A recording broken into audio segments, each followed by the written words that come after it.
Hi everyone, this is Anam. Welcome to PhD Jobs and Admission. I hope your preparation is going well. So कई students की request पर मैंने ये video बनाया है.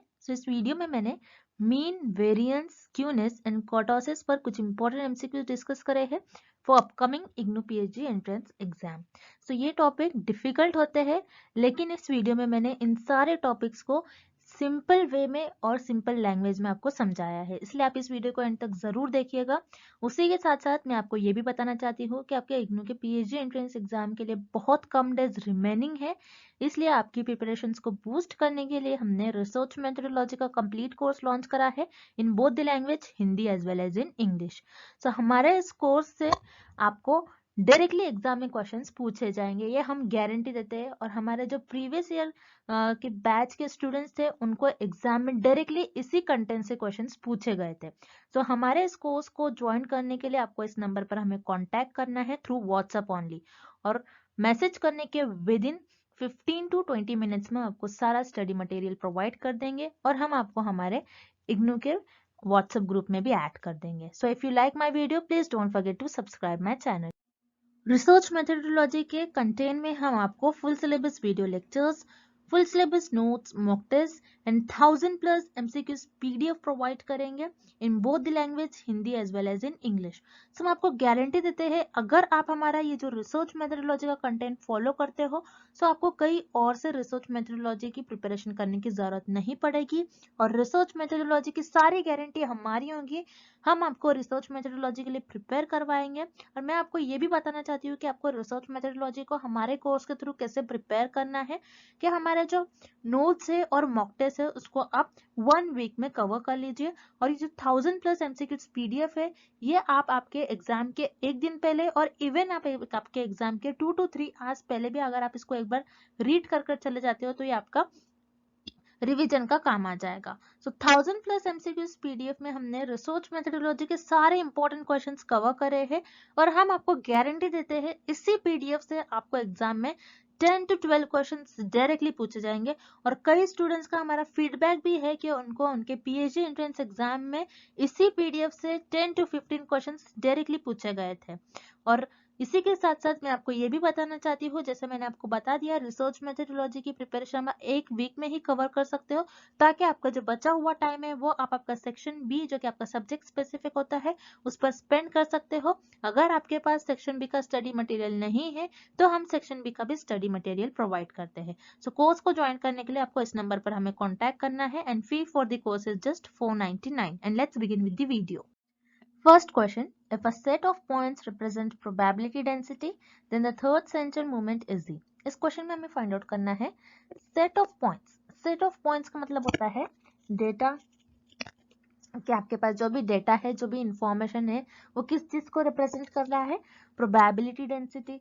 मतलब आपके पास जो इंफॉर्मेशन है, जो डेटा है, मान लीजिए आपका जो डेटा है कुछ इस तरीके से स्प्रेड आउट है, आपने इस तरीके से आपके डेटा को, आपके इंफॉर्मेशन को स्प्रेड कर लिया.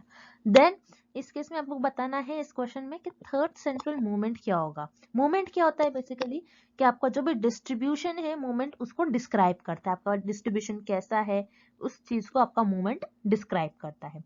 याद रखिएगा स्टैटिस्टिक में 4 सेंट्रल मूवमेंट्स होते हैं. वन बाय वन हम देखेंगे वो 4 सेंट्रल मूवमेंट्स क्या होते हैं. फर्स्ट सेंट्रल मूवमेंट होता है स्टैटिस्टिक में मीन. मीन आपका फर्स्ट सेंट्रल मूवमेंट होता है. मीन जिसे हम एवरेज भी कहते हैं, मीन जिसे हम एवरेज भी कहते हैं. मीन क्या होता है, जो आपके डिस्ट्रीब्यूशन की मिडिल वैल्यू, जो आपके डिस्ट्रीब्यूशन की एवरेज वैल्यू को बताए. मीन जिसको हम म्यू से डिनोट करते हैं. याद रखना है मीन आपकी फर्स्ट सेंट्रल मूवमेंट होती है जो आपके डिस्ट्रीब्यूशन के एवरेज वैल्यू को बताती है. Then variance. वेरिएंस आपकी सेकेंड सेंट्रल मूवमेंट होता है. वेरिएंस आपका सेकेंड सेंट्रल मूवमेंट होता है, और वेरिएंस बताता है आपका डेटा किस तरीके से स्प्रेड है, कितना ज्यादा स्प्रेड है, कितना कम स्प्रेड है, ये आपका वेरिएंस बताता है. वेरिएंस जिसे हम सिग्मा स्क्वायर से डिनोट करते हैं, आपको याद रखना वेरिएंस को हम सिग्मा स्क्वायर से डिनोट करते हैं. Then third central movement. Third central movement होता है आपका स्क्यूनेस. स्क्यूनेस ये आपका थर्ड सेंट्रल मूवमेंट होता है. स्क्यूनेस ये बताता है कि आपका जो डिस्ट्रीब्यूशन है, ये जो डिस्ट्रीब्यूशन है ये सिमेट्रिकल है या फिर नहीं. सो जैसे आप देख रहे हो ये डिस्ट्रीब्यूशन है, अगर मैं इसको बीच से कट करूँ, एग्जैक्ट मैं इसको बीच से पार्ट कर दूं, तो मुझे ये जो फिगर दिखेगा लेफ्ट और राइट साइड का, ये एक दूसरे के मिरर इमेज दिखेंगे, दोनों भी सेम इमेज दिखेंगे अगर मैं इस डायग्राम को बीच से कट करूं। मतलब आप ये कह सकते हो ये जो डिस्ट्रीब्यूशन है हमारा ये सिमेट्रिकल है, सिमेट्रिकल डिस्ट्रीब्यूशन। ओके, सो स्क्यूनेस बेसिकली ये बताते हैं हमारा जो डिस्ट्रीब्यूशन है ये सिमेट्रिकल है या फिर नहीं। तो स्क्यूनेस को हम बीटा 1 से डिनोट करते हैं। देन कोर्टोसिस, कोर्टोसिस क्या होता है, जो आपके डिस्ट्रीब्यूशन के फ्लैटनेस को बताता है कि आपका डिस्ट्रीब्यूशन कहाँ पर ज्यादा फ्लैट है, कहाँ पर पीक पर है आपका डिस्ट्रीब्यूशन, कहाँ पर फ्लैट हो रहा है, ये आपका कर्टोसिस बताता है। सो कर्टोसिस ये आपके फोर्थ सेंट्रल मूवमेंट होता है और कर्टोसिस को हम बीटा 2 से डिनोट करते हैं। सो याद रखना है आपको, ये 4 स्टैटिस्टिक में सेंट्रल मूवमेंट्स होते हैं। सो थर्ड सेंट्रल मूवमेंट होता है आपका स्क्यूनेस। सो यहाँ पर आपका ऑप्शन है करेक्ट हो जाएगा। Next, For a symmetrical distribution, the skewness is, इस क्वेश्चन में हमें फाइंड आउट करना है कि अगर आपका जो डिस्ट्रीब्यूशन है वो सिमेट्रिकल है तो उस केस में आपके स्क्यूनेस की वैल्यू क्या होगी। तो डिस्ट्रीब्यूशन सिमेट्रिकल कुछ इस तरीके से दिखता है आपका, मतलब आपका जो डिस्ट्रीब्यूशन है वो सिमेट्रिकल है। अगर आप इसको हाफ पार्ट में डिवाइड कर दोगे, इसको बीच से आप कट कर देते हो, तो ये जो लेफ्ट पार्ट है और जो राइट पार्ट है ये एक दूसरे का मिरर इमेज हो जाता है। और उसी तरीके से सिमेट्रिकल डिस्ट्रीब्यूशन में आपके जो सेंट्रल टेंडेंसीज होते हैं, मीन, मीडियन एंड मोड, ये तीनों भी एक दूसरे के इक्वल होते हैं, आपको याद रखना है।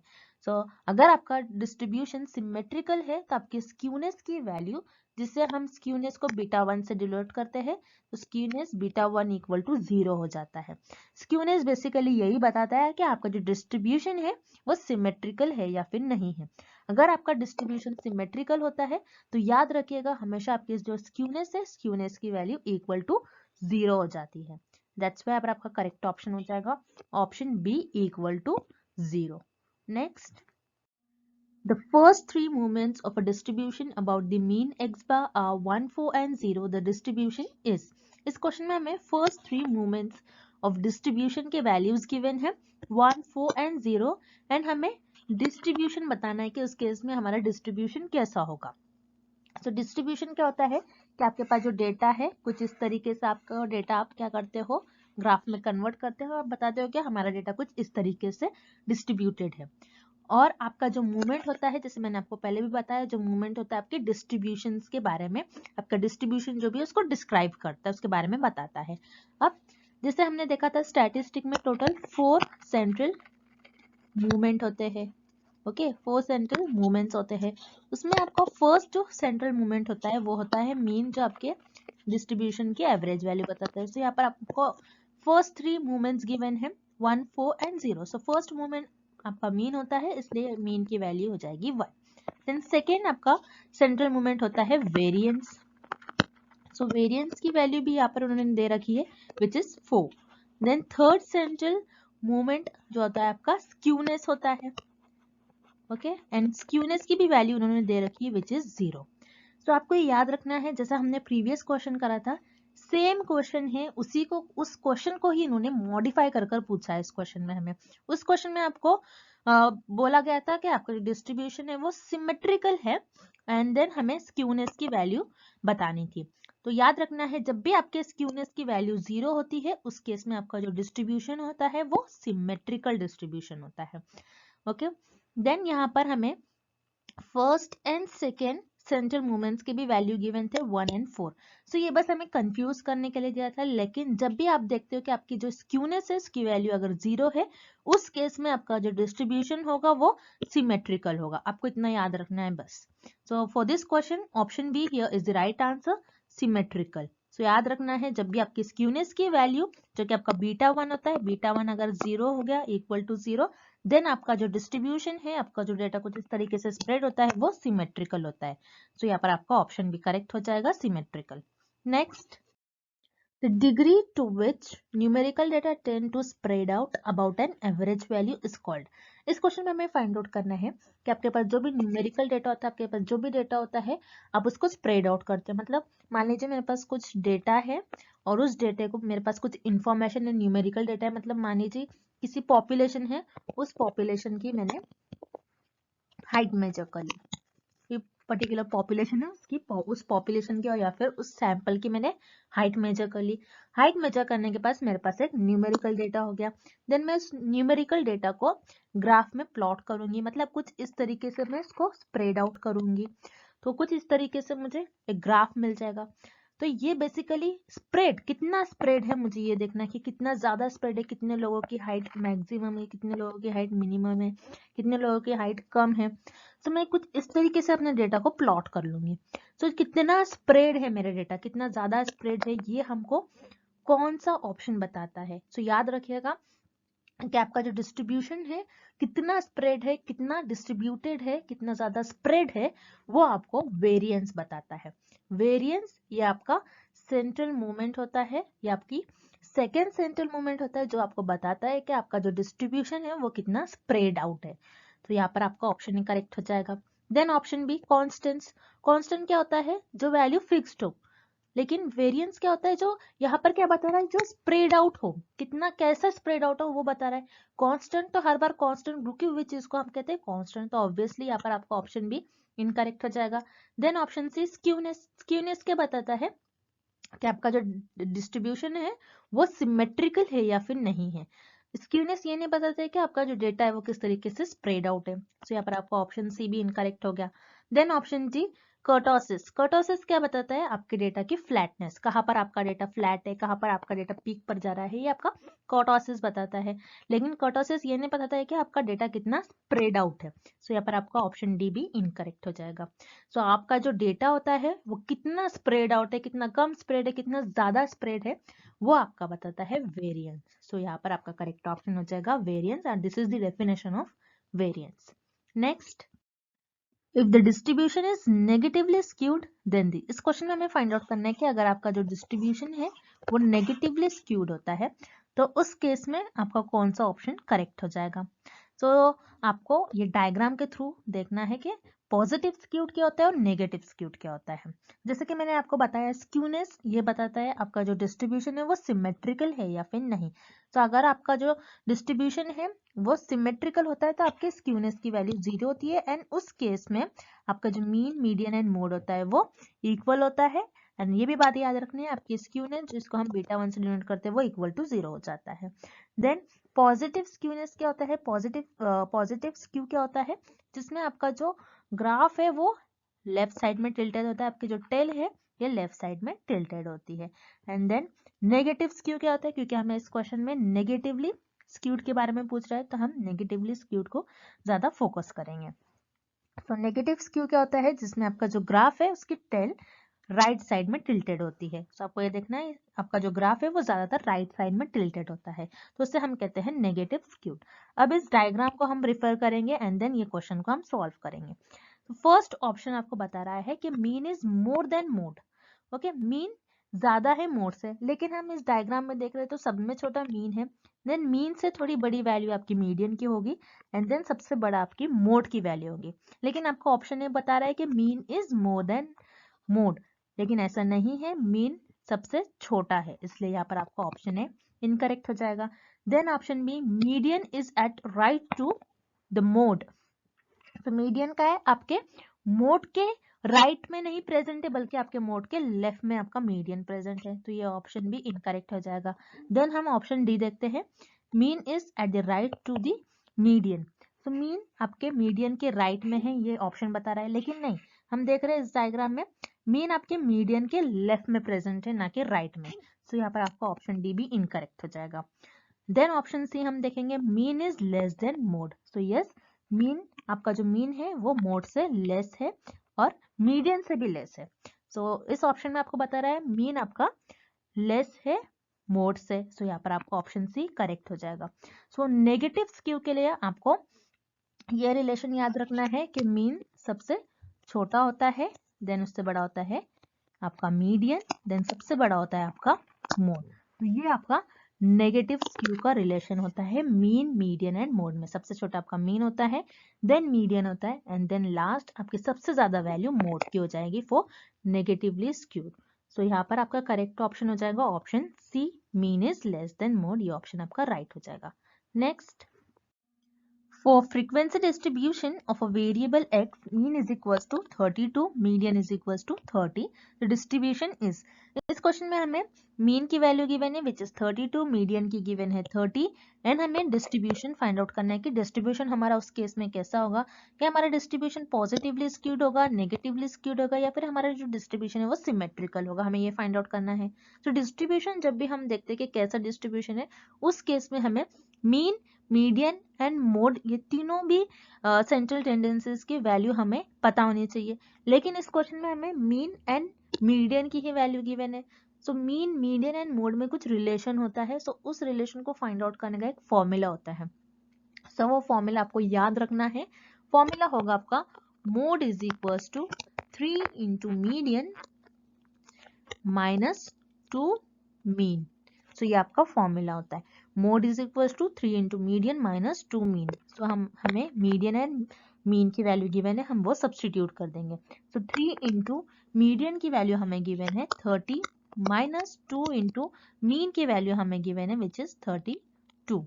सो 3 इंटू 30 हो जाएगा आपका 90 माइनस 2 इंटू 32 आपका हो जाएगा 64। सो 90 माइनस 64 आपका आंसर हो जाएगा 26। सो यहाँ पर हमें मोड की वैल्यू पता चल गई है विच इज 26।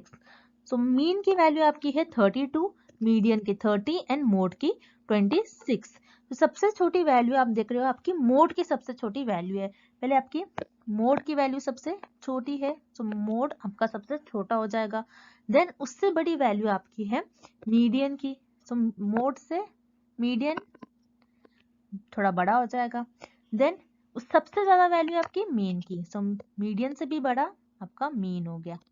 सो यहाँ पर आपके मोड की सबसे लोवेस्ट वैल्यू है, then median and then mean की सबसे हाईएस्ट वैल्यू है। जैसा कि आप देख रहे हो इस डिस्ट्रीब्यूशन में आपको देखना है, इस डायग्राम में आपको देखना है, ये रिलेशन आपको पॉजिटिव स्क्यूड में देखने मिलेगा। पॉजिटिव स्क्यू में सबसे छोटा आपका मीन है, देन मीडियन है, एंड देन यहाँ पर सबसे बड़ा आपका मीन की वैल्यू आ जाएगी। पहले पॉजिटिव स्क्यूड में पहले मोड की सबसे कम वैल्यू होगी, देन उसके बाद आपका मीडियन आता है एंड मीडियन के बाद सबसे हाईएस्ट वैल्यू आपकी मीन की हो जाएगी। सो यहाँ पर इस केस में आपका जो डिस्ट्रीब्यूशन होगा वो पॉजिटिवली स्क्यूड डिस्ट्रीब्यूशन हो जाएगा। दैट्स व्हाई पर आपका करेक्ट ऑप्शन हो जाएगा option A, positively skewed. Next, mesokurtic, platykurtic and leptokurtic are types of. इस क्वेश्चन में हमें फाइंड आउट करना है कि मेसोकर्टिक, प्लेटिकर्टिक, लेप्टोकर्टिक ये किस सेंट्रल मूवमेंट्स के टाइप होते हैं। तो ये तीनों भी आपके कोर्टोसिस के टाइप्स होते हैं।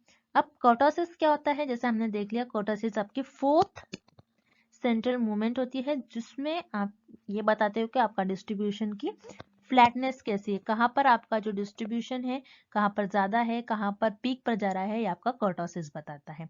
सो कोर्टोसिस के भी तीन टाइप्स होते हैं, मेसोकर्टिक, प्लेटिकर्टिक एंड लेप्टोकर्टिक। सो ये तीनों भी क्या होते हैं इस डायग्राम के थ्रू हम समझते हैं। जैसे मेसोकर्टिक क्या होता है, ये सेम आपके नॉर्मल डिस्ट्रीब्यूशन की तरह दिखता है। जैसे यहाँ पर इस फिगर में आप देख रहे हो ब्लैक जो डिस्ट्रीब्यूशन है, ब्लैक में जो ये फिगर है ये आपका हो जाता है मेसोकर्टिक। ये आपका बताता है कि आपका डिस्ट्रीब्यूशन कैसा है, नॉर्मल है, ये सेम उसी तरीके से होता है। तो ये मेसोकर्टिक होता है। देन प्लेटिकर्टिक मतलब ये आपका जो ब्राउनिश कलर में आपका जो डिस्ट्रीब्यूशन है ये आपका हो जाता है प्लेटिकर्टिक आप देख रहे हो ये फ्लैट होता है, यहाँ पर इसकी पिक बहुत कम होती है, पिक बहुत कम है और आपका जो डेटा है यहाँ पर बहुत कम होता है। यहाँ पर आप देख रहे हो बहुत कम स्प्रेड होता है, यहाँ पर आपका जो डेटा है बहुत कम फ्लैट होता है, ज्यादा फ्लैट नहीं होता है। देन उसी तरीके से लेप्टोकर्टिक ये कुछ इस तरीके से आपका डायग्राम दिखेगा, कुछ इस तरीके से आपकी फिगर दिखेगी जिसमें आपका जो डेटा होता है बहुत ज्यादा यहाँ पर स्प्रेड आउट होता है। तो आपका ये होता है लेप्टोकर्टिक।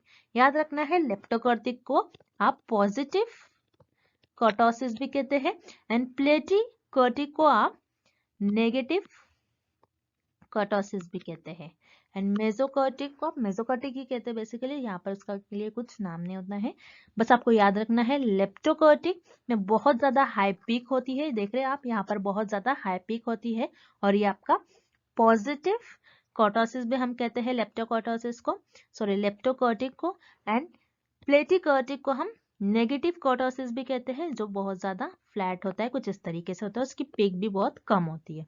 एंड मेसोकर्टिक ये आपका नॉर्मल डिस्ट्रीब्यूशन की तरह दिखता है। सो ये तीनों भी आपके कर्टोसिस के टाइप होते हैं। सो यहाँ पर आपका ऑप्शन भी करेक्ट हो जाएगा, kurtosis. Next, the kurtosis of any univariate normal distribution is. इस क्वेश्चन में हमें फाइंड आउट करना है कि अगर आपका जो डिस्ट्रीब्यूशन है वो नॉर्मल हो तो उस केस में आपकी कर्टोसिस की क्या वैल्यू होगी।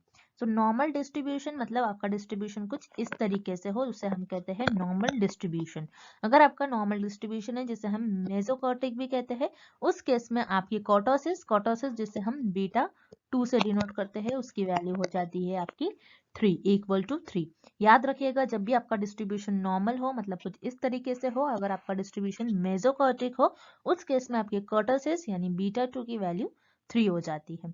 देन हम रिमेनिंग कर्टोसिस के बारे में देख लेते हैं, जैसे लेप्टोकर्टिक को हम पॉजिटिव कर्टोसिस भी कहते हैं।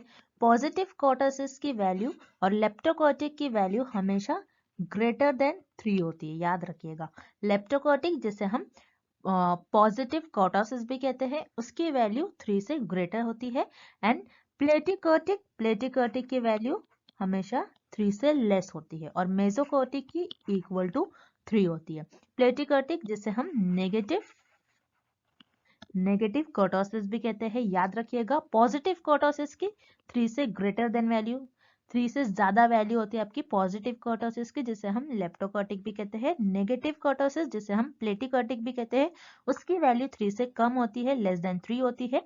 एंड मेसोकर्टिक जिसे हम नॉर्मल डिस्ट्रीब्यूशन भी कहते हैं, उसकी वैल्यू, उसकी कर्टोसिस की वैल्यू, इस केस में अगर आपका मेसोकर्टिक यानी आपका जो डिस्ट्रीब्यूशन है वो नॉर्मल हो तो उस केस में आपकी कर्टोसिस की वैल्यू इक्वल टू 3 हो जाती है।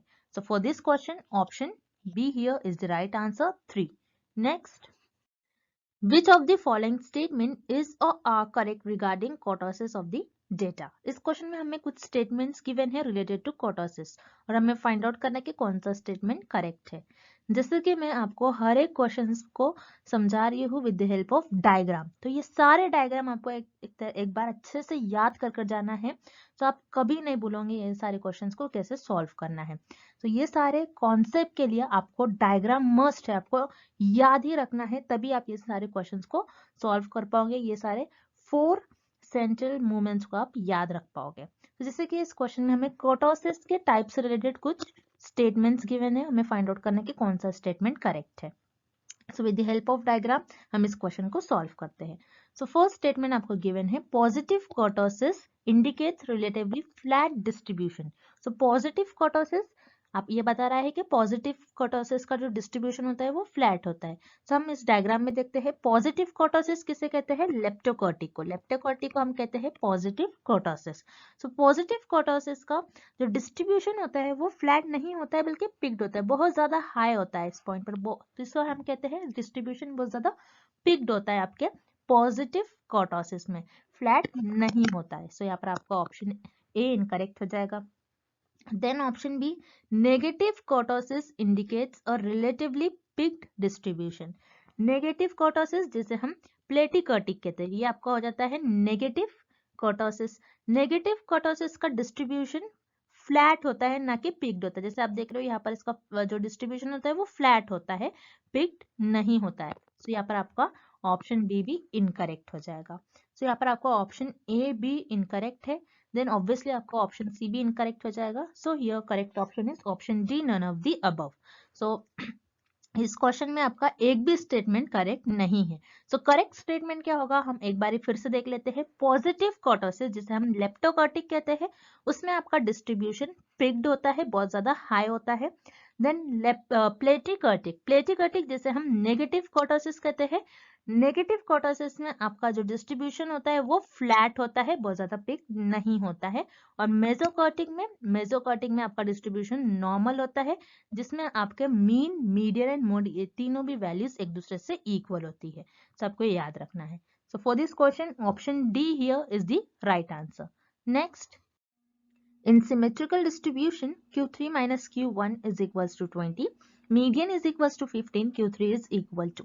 इस क्वेश्चन में हमें q3 minus q1 की वैल्यू गिवन है विच इज 20, मीडियन की वैल्यू गिवन है 15 एंड Q3 की वैल्यू हमें फाइंड आउट करना है। सो ये क्या है Q3 Q1, सो ये होते हैं आपके क्वार्टाइल्स,